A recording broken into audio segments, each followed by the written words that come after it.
Welcome to the Supply Chain Ambassador podcast. I'm your host, Bruno, helping you navigate the world of supply chain in a fun and engaging way. On today's podcast, I have with me Emilio Franco. Emilio is the Executive Director of Procurement and Material Management within the Office of the Comptroller General at the Treasury Board of Canada Secretariat.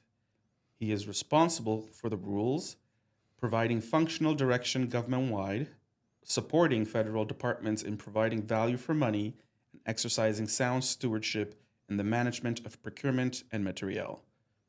He also promotes professionalism and excellence in the procurement and material management communities through the government-wide Community and Professional Development Office. Welcome. Happy to be here. Thanks for having me. Can you give us some more context and describe your journey to your current role? And how did you get here? Yeah, like most people, I never went to school to do procurement. You stumbled into the role. Like there's not really, aside from Algonquin, there's not really like a supply chain or procurement degree program, right? So, I took a Bachelor of Commerce in marketing. I thought I was originally going to get into IT stuff. And then I did my second co-op term was actually in software procurement.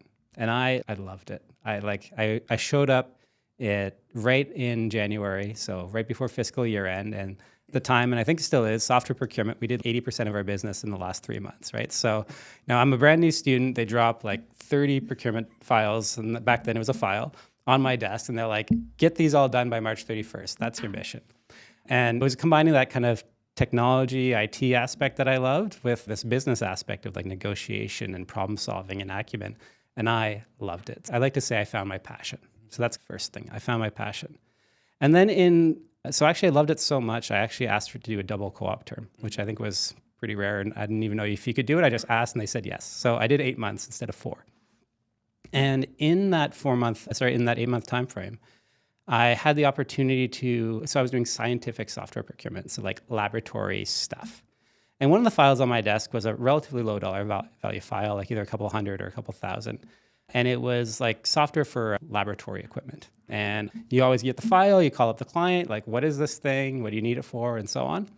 And at the time it was it still is quite an issue, but there was a major crisis on Indigenous lands, toxicity of the soil and water contamination. And the scientists that I spoke with, because at the time it was just a scientist that was sending in the order, he said, well, I need this to analyze the soil toxicity on Indigenous lands. And I was floored. I was like, wow. And that showed me purpose. Yeah. So I loved what I was doing, the passion, but then the purpose, right? Even though this was a low dollar piece of software, and to me, what is this?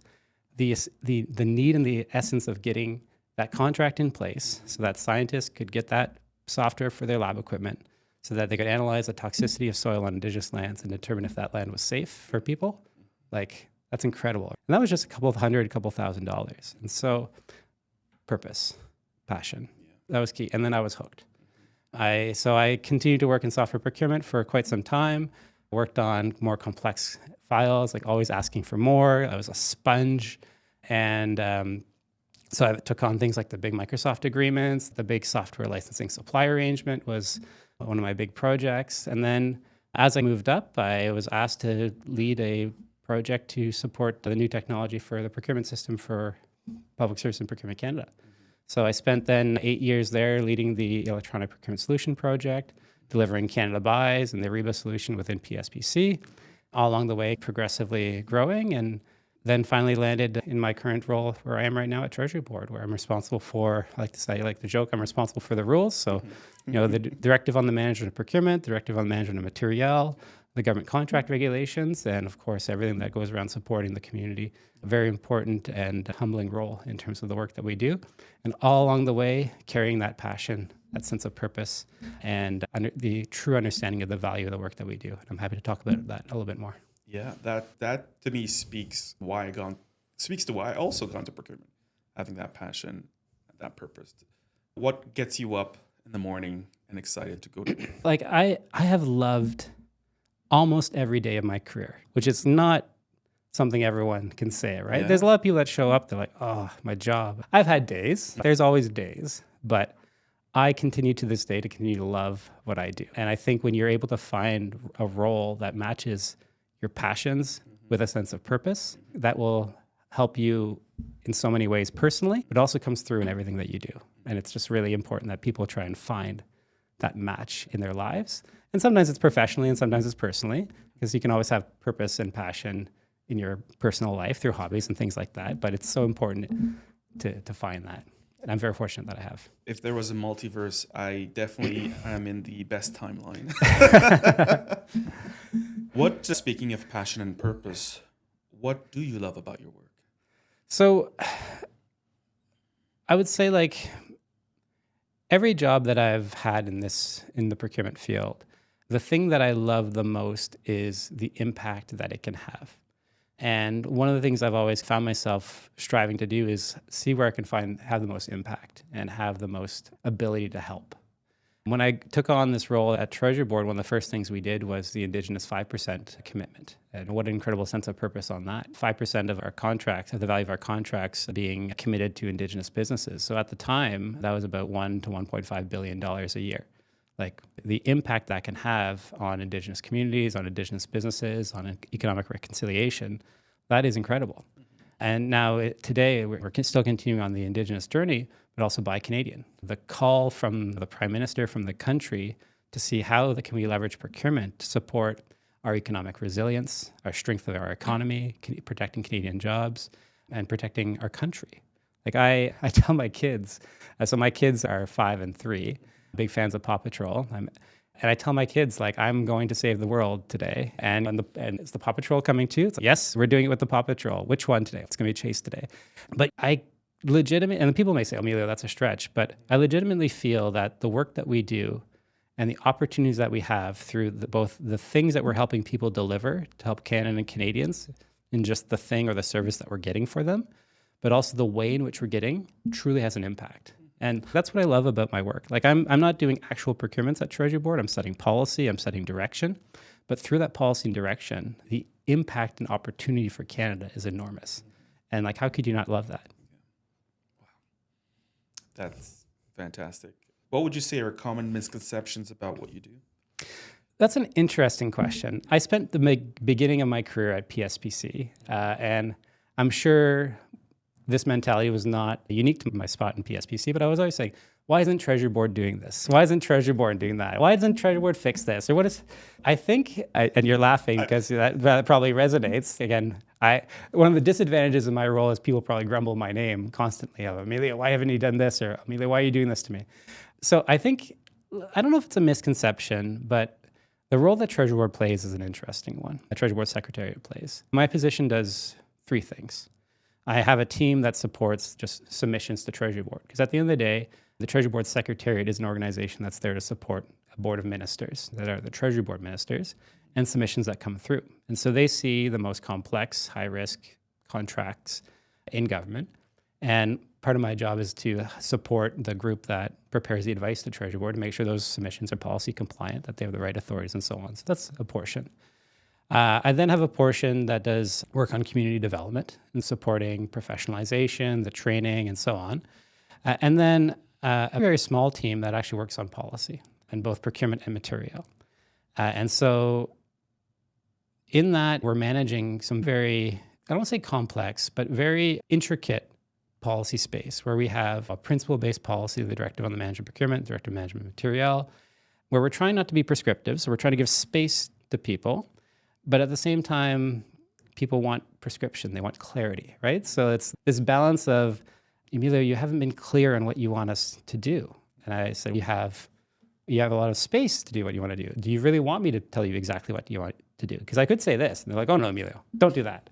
Don't, like, give us some flexibility. I said, okay, so we have to manage the balance between prescription and principle-based permissiveness. And I think the space that we want to be and continue to be is in that permissive, principle-based flexibility so that people can make rational business decisions based on their circumstances and with the right guardrails.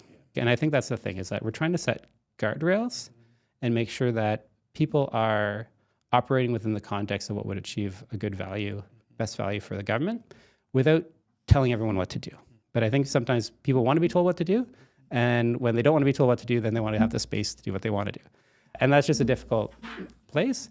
And then with a small team, we do have to focus our energy. So when I came into the job, I was on a change management mission. That was originally what I was hired to take on. We had a new directive, new policy landscape, a very different approach to how Treasury Board was approaching its policies. But then we got hit with a number of high-profile situations in procurement, right? So that forced us to redirect. And sometimes when there are some things that happen in the ecosystem, then you have to look at the rule set, make sure that is calibrated correctly.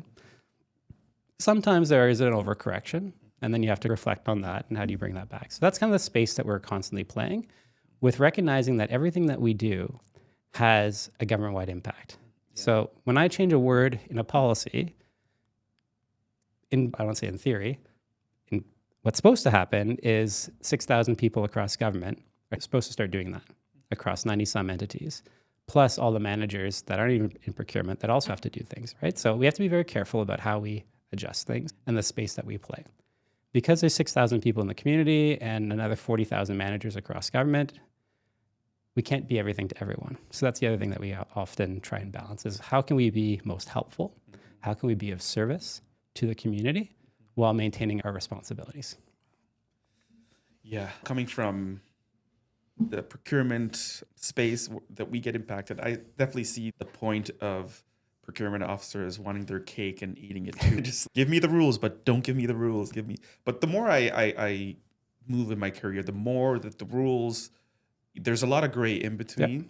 And I think it speaks to when you have that principled approach, then you have that guide, that guardrails, that guide to get to an outcome. Whereas getting there may be a little bit trickier, but if you have the principles and the right philosophy and the right being fair, open and balanced and transparent, you follow those well, then you will always come out with the intended outcome, if not a very positive one. So I say there's two different things that I'll touch on. One is that when I used to actually teach procurement. Yeah. And so when I engage with people on procurement, often procurement officers, but also the manager community and so on, I tell them there's a lot of rules in procurement, definitely. But at the end of the day, they all roll back to fair, open, transparent. And if you are saying what you're going to do, doing what you said, and telling everyone that in a public and open fashion, generally you can do almost anything. Now, you can't do anything egregious or morally irresponsible, but you can do almost anything. You can design very interesting procurement approaches by just following those principles of just saying, hey, industry, we're going to do things in a very different way, but we're going to tell you exactly how it's going to work. We're going to tell you how we're going to evaluate, how it's going to be structured. We're going to post that publicly, and then we're going to do exactly what we said. Like the traditional confines of how we run RFPs and ACANs, and like you can completely redesign that within the rule set. There's nothing that says you have to do an RFP this way. So I think that's a tremendous thing to take away in terms of how, despite all the rules that are there, it all boils down to those core principles at the end of the day. You can trace them all back to something. Yeah. The other thing, and this is often my advice for procurement officers, is that you need to move up the kind of the value chain of your thinking. So I say getting to the understanding the why. So at the beginning of your career, you understand, what you're supposed to do. Okay, I'm a procurement officer. I have to put in place contracts. And then someone teaches you some things, and over time you develop the how. So you learn the techniques, you learn the different approaches, where the templates are, and how to do the different types of things. You get better at doing the what, because you understand the how and the different methodologies. And a lot of officers kind of get there, and that's a really strong officer even in the how, because an officer that has all the tools and skills and experiences and methodologies is a great officer. They'll help you get through things. But the ones that really excel are the ones that get to the why. And the why is, why are we doing this way? Why does that policy say that? What is the principle behind that language? And when you understand the why, you can become a master of the rules. And what that means is that once you understand the whole ecosystem and why we're trying to do certain things, that's when you can bend the system to your will, to put it in that phrase, which is, I understand the objective here. And my current tool set, my current how is these three things. But since I understand the why, I'm going to add this fourth thing. I'm going to create new hows. I'm going to create new approaches because I can achieve that objective in a different way. And once you start doing that, then you can get into really creative approaches, new ways of solving problems, and new ways of getting into the same outcome while still staying in the rule set.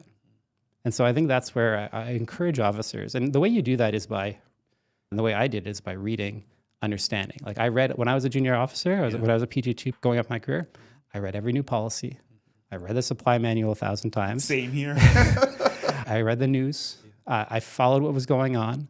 Whenever there was a new policy that came out, I absorbed it. And over time, I became the person that my director would turn to when a new policy came out. He would say, Emilio, there's this thing that got announced. And I happened to be on the walk of my director, which was also very helpful in my career. Just where you're sitting is sometimes very helpful. So he would stop by and say, Emilio, there's this new policy. What does that mean? What's the impact on us? And I would say, because I took the time to understand and read, and it was my passion. I was able to say, the new policy is this, and in our context, this is what it means. We'll probably have to change this process.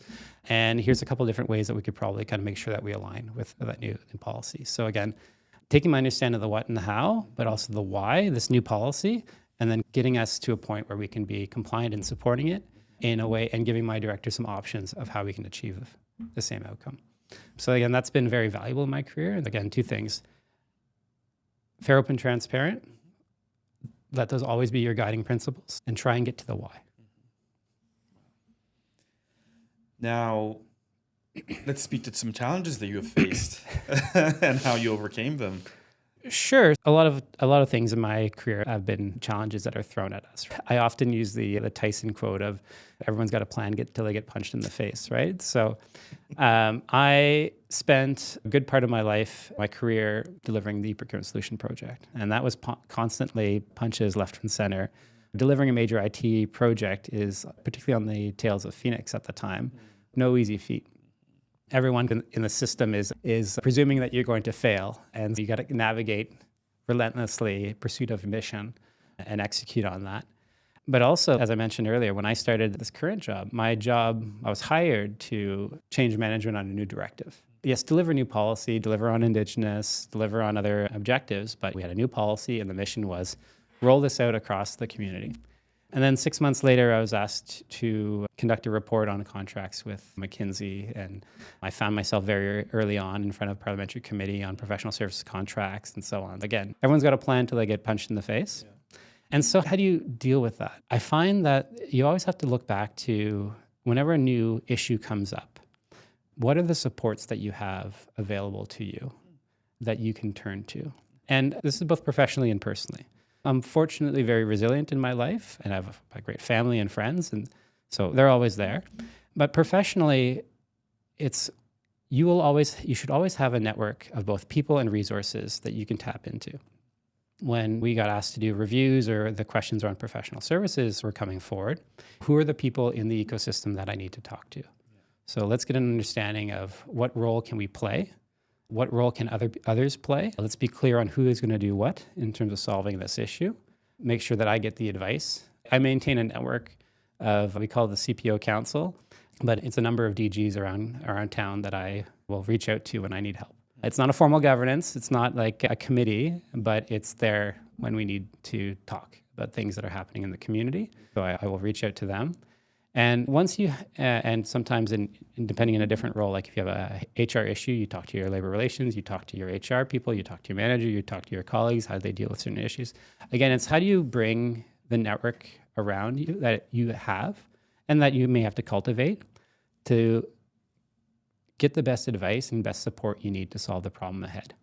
Because you should never be on your own when you're dealing with an issue or a challenge. And when you are, that's where you will really face challenge.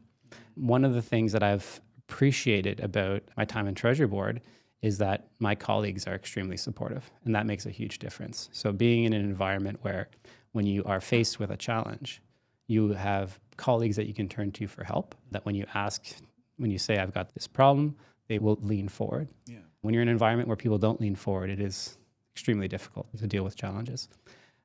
But at the end of the day, there's no magic solution to the problems that you face. It's your ability to kind of, and I'm not a boxer, so I may get these terms off, but when you take that punch, how do you take the heel pivot, I think, or something like that? You take the heel pivot, regain your balance, look at the field, see what's there to help you out, and then continue on the mission.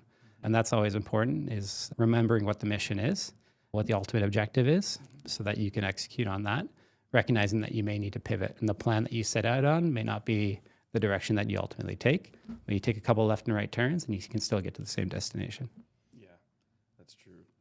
And wow, yeah, I really like your point about not being, I guess in my head, I saw it as like you're not alone, right? Because oftentimes when I think of progression in my professional career, I think you spoke on the broader ecosystem, like who you're surrounded with makes a really big role. Yeah. A big part. Well, maybe to make it more practical, like on a PG level. So when I was in software procurement, one of the things that I had done was we called it the Transformation Tiger team. But really what it was a table of about 20 people in software procurement and some related disciplines. And we met every month and we just talked about the problems that we were having.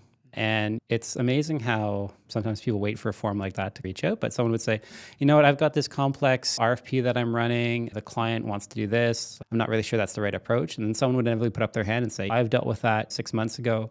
Or someone say, I'm negotiating with a vendor and they won't agree to this terms and condition. Again, someone else puts up their hand and says, hey, I actually have had to negotiate that recently. I'll share some language with you that might be useful. You're never alone, right? And particularly in procurement, like any problem that you're encountering in procurement has probably been encountered by a colleague. And if you're in a big department, it is easier to reach out to colleagues within the department and so on. But if you're in a smaller department, that's where it's so important as a procurement officer to have a network and be able to reach out to a couple colleagues in another department. And again, no matter level, PG2, PG3, PG4, PG5, you should always know people in the community that you can phone a friend and say, hey, I've run into this negotiation snag or so on. Probably talk to your boss as well and make sure that the approach makes sense. But you're never alone and you should never be alone. And so always reach out to that network. It's not a failure to ask for help. It's actually a strength when you're willing to reach out, say, hey, I've got this challenge. Do you have any thoughts? Do you have any ideas for me? Because it makes you stronger. It makes the other person better because they're also sharing their advice, which helps cement their knowledge and experience. And it builds community, which is also so critically important. What new exciting things are you looking forward to working on? Yeah, there's two big ones coming down that are public knowledge, right? So one is Buy Canada, of course, and the huge economic opportunity that presents. And more will come on that in the coming weeks and months. And I think already we're seeing how people are starting to think about their procurements to support that priority of government. Again, whether it's actually buying something Canadian or just thinking about how procurement can support economic benefits for Canada, which we've been doing for quite some time in the industrial technical benefits policy and other things like that. But in just thinking differently about how we approach things. Indigenous procurement plans are also coming through because buying Indigenous is buying Canadian. So that's exciting and fun.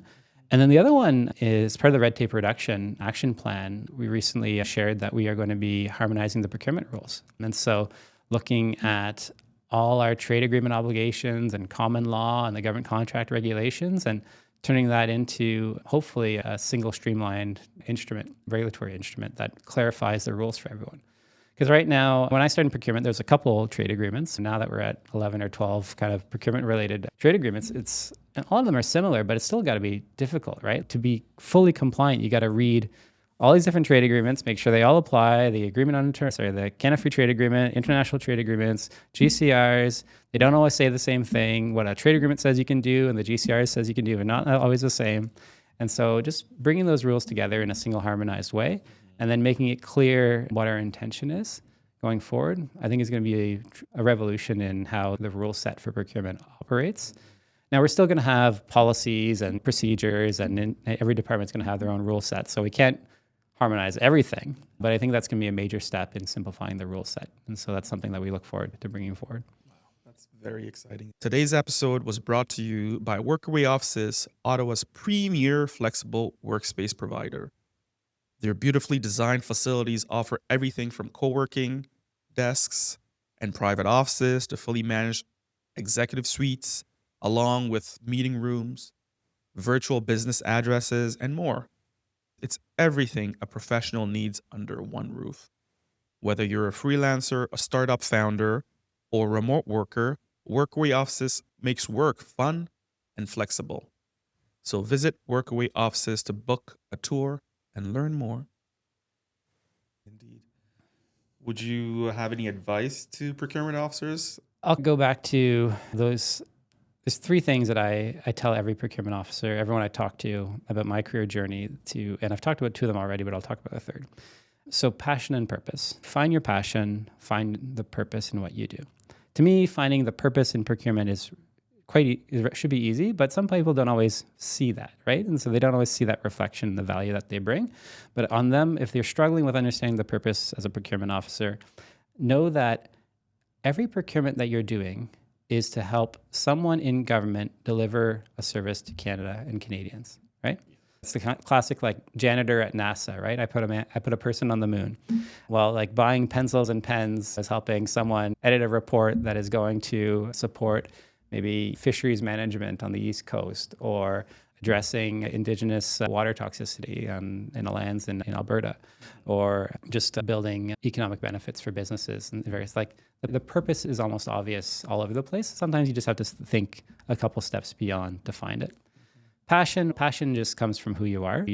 You're either passionate about procurement or you're not. For those that are in it, I think most of them do find passion in it because you stumble into it. It is something that typically, once you've done it and you enjoy it, you want to stay in it and grow in it. The third thing is service. So passion, purpose, and service. So service to me is around, I sometimes just say be useful. And I don't mean like most people are useless, but in your career, you will find purpose as well from helping others and being a contributor to the conversation, and versus kind of just being a taker from what's happening.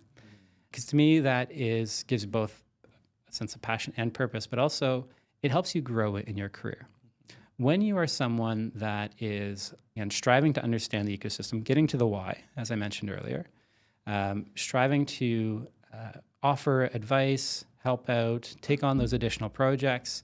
Hey, there's a new policy that came out. Here, let me write you, boss, something that explains how we can execute on it.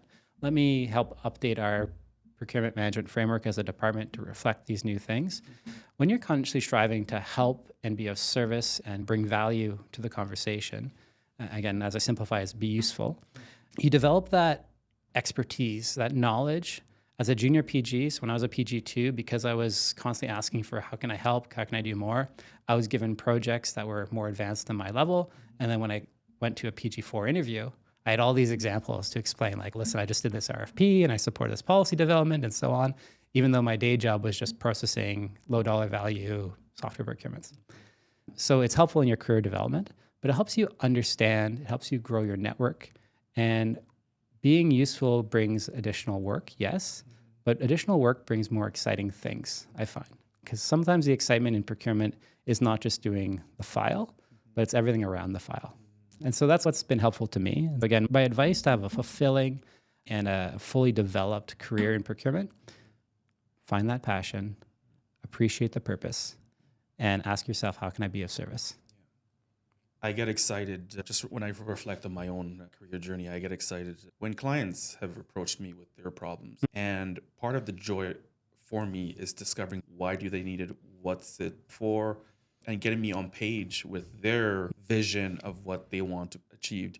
And it helps me so much because then it clarifies my understanding of what then I need to do to help them reach the goal. So it's, like you said, that's a great example of getting to the why, right? So I want to buy this. Okay, here's how we can run an RFP to buy that. Oh, you're trying to achieve this. Okay. We could just buy it that way or buy the thing that you're outlining, but let me give you 2 or 3 options that will help you achieve your objective.